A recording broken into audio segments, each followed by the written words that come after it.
Hey everybody, here for Black Ink Cruise season 4, episode 6. Let's get into it. Um so it basically starts off with Cesar asking, the question of if him and Duchess, oh God, move over notes. If him and Duchess actually slept together, because he wants the truth. He keeps hearing the rumor. He wants to know if it's the truth or not. So, the look on face basically is like you can't really tell if he's lying or telling the truth. But he told Caesar, he said, no, me and Duchess never had sex. I don't know where this rumor came from, but I would never do that to you. You're my friend. So Caesar's like, okay, well, I can admit I wouldn't believe that Duchess slept with him, but it's a rumor that keeps popping up. And it is, because that's not the first time that it was said that Duchess slept with people in the shop.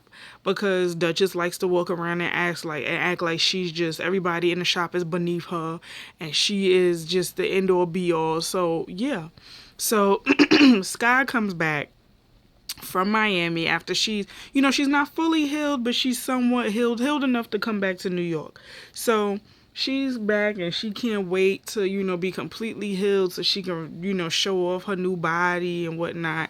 And, she's feeling it, they're feeling it, she's showing them the boobs, the butt, all of that. She's excited. So Caesar's like, okay, Sky, what really happened in Miami? So Sky basically told the story, she told everything. She was like, okay, this is what happened. Boom. Donna did this and Duchess didn't want this and that. She basically told it, full details, everything. So from what it sounds like, it wasn't even that big of a deal as how Duchess made it. Duchess made it a big deal.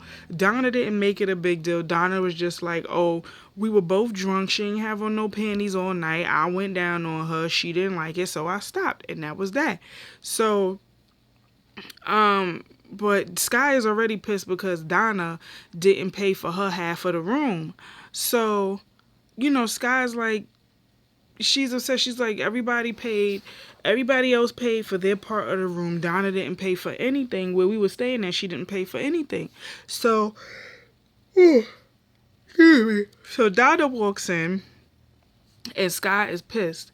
So Sky confronts her and she's basically like, you didn't pay for your half of the room. Donna feels like she's not obligated to pay for her half of the room because she went down there and she helped Sky out when Sky got her surgery. She catered to her. She took care of her. And I mean, that's all well and good. But if everybody had an agreement before they went to Miami that she was renting this space for you guys to stay with her so y'all could be with her during her surgery, then if everybody had an agreement to pay for their part in the room, then why is it a problem with you? It seemed like everybody else paid but you. So Donna, they're arguing back and forth. Donna basically calls her a bum and not Donna. Sky basically calls Donna a bum and Sky basically throws the first punch and hits Donna, but Donna gets her in a headlock. So I'm like, oh, that's why they were fighting, because of the room situation. Because I couldn't understand when I saw the preview why they were fighting, because Sky and Donna are my favorites on this show. So to see them fight was kind of sad. But I get why. Money can draw a wedge. Money can put a wedge in friendships. But in this event, Donna is wrong, because it's like, okay, yeah, you catered to Sky and you helped her during her healing process after she got her surgery, but that doesn't mean you get a free ride, because if that's the case, then everybody else wouldn't have paid, everybody else wouldn't have been on the trip, So now we get to Arta Inc. and they're basically discussing the fact that there's no customers and they're hoping that they make money. So somebody comes up with the idea that they should have a grand opening party and give out tattoos, not give them out, but just do a party that'll attract the general public to Arta Inc.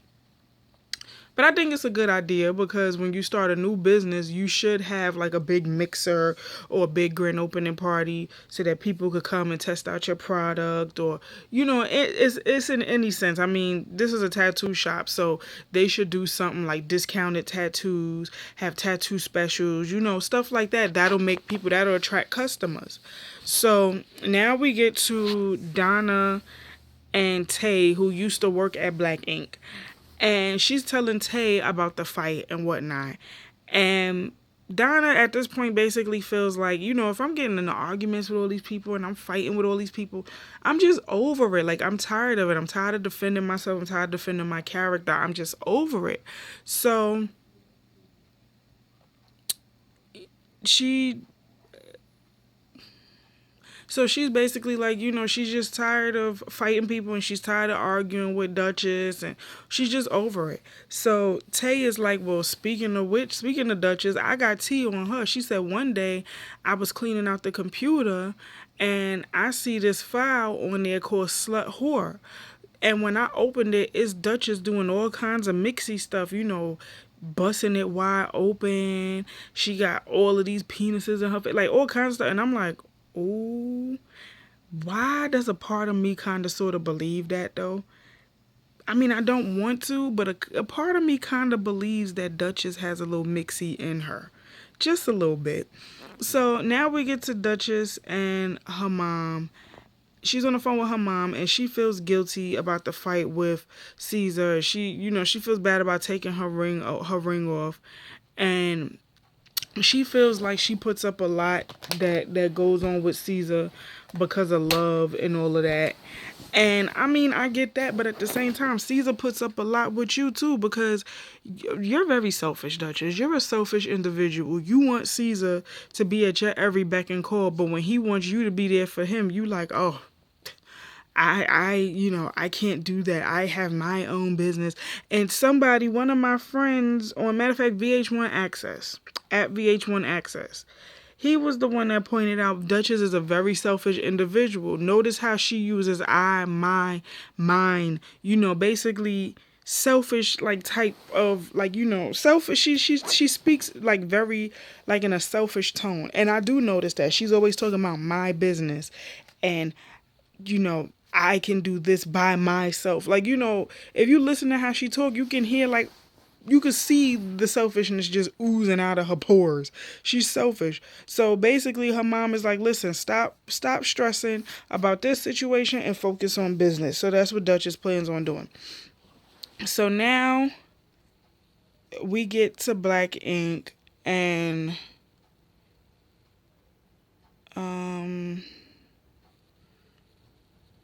who is rumored to be I ain't talking about that.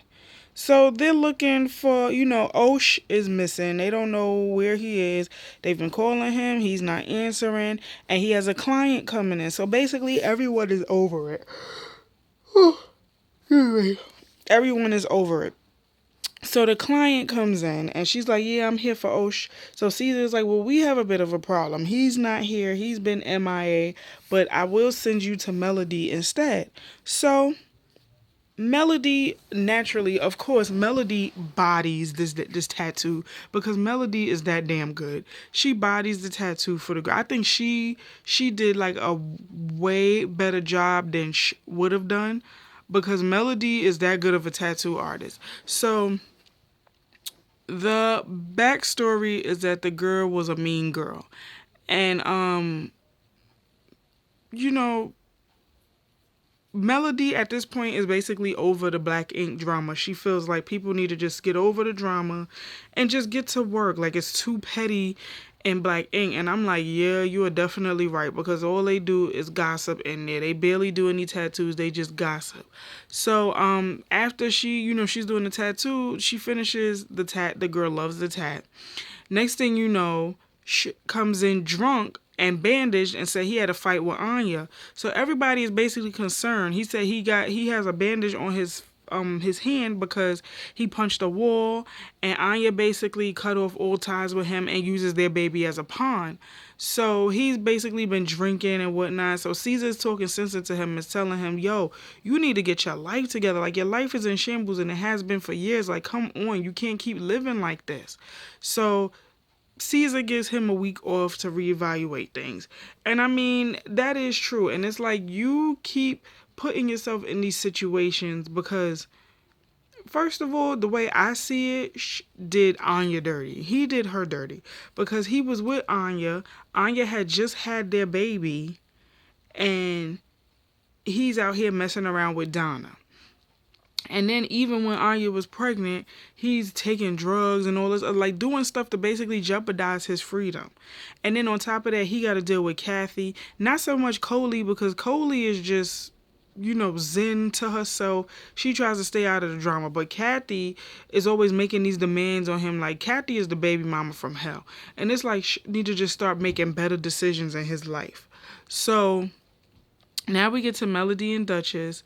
And Duchess invites Melody to the Vibe photo shoot, and they're discussing the drama of Black Ink. Naturally, Duchess is trying to make herself seem like the victim or whatever. So Duchess is like, well, at this point in time, I do need a friend, and Melody does seem to be a cool chick. She's over the drama. She's not with the drama, and that's somebody I need in my life. So they're getting down to business. They're taking pictures for the photo shoot, and they actually came out nice. The pictures came out really, really nice. So now we get to Art to Ink, and Sassy walks in, and she's like, distraught, scared, all of that. And she's like, Puma, what happened? And Puma's like, somebody tried to shoot at me. And she's like, what? Puma's like, yeah, I don't know who it was, but they yelled out my name and let shots off in the shop. So Puma is scared that his daughter could have gotten hit because Tamia is usually in the shop with them. So Sassy is emotional, and she goes to speak to Phoenix and Naeem. And Phoenix and Naeem are shook up because they're afraid of being there. Because I remember hearing this story too. A couple of years ago, at Inktastic, that's the tattoo shop Naeem and Phoenix worked at, these people set up a robbery to take place at the shop. Now, from what I saw from the footage on the news, this girl, it was like 2:30, 3 o'clock in the morning. And this girl rung the bell, wanting to come into the shop. So they buzzed her in. She opened the door, and like 2 or 3 masked men came in, and then she ran out. Basically, she was the getaway driver.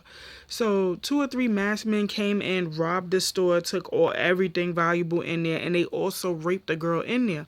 So Phoenix said in his confessional, something like this happened to me before. They came, they robbed the place, and a girl that I was dating at the time, they raped her right in front of me. So I'm like, yeah, I remember hearing that story, and I felt really bad about it. But I checked up on Phoenix and made sure he was okay, and told him that I hope that whoever did it gets caught, So he's like, I'm not really sure if I want to be here, because this is crazy. We got people shooting up the shop. Nah, I'm not with this. So Phoenix and Naeem are like, nope, we don't think we want to do this anymore, and they leave. So Sassy is very worried, and she's not sure what to do. Puma is upset, and he's feeling like somebody is trying to take from him. And I do think it's really, really sad that, Puma is trying. I will give Puma that.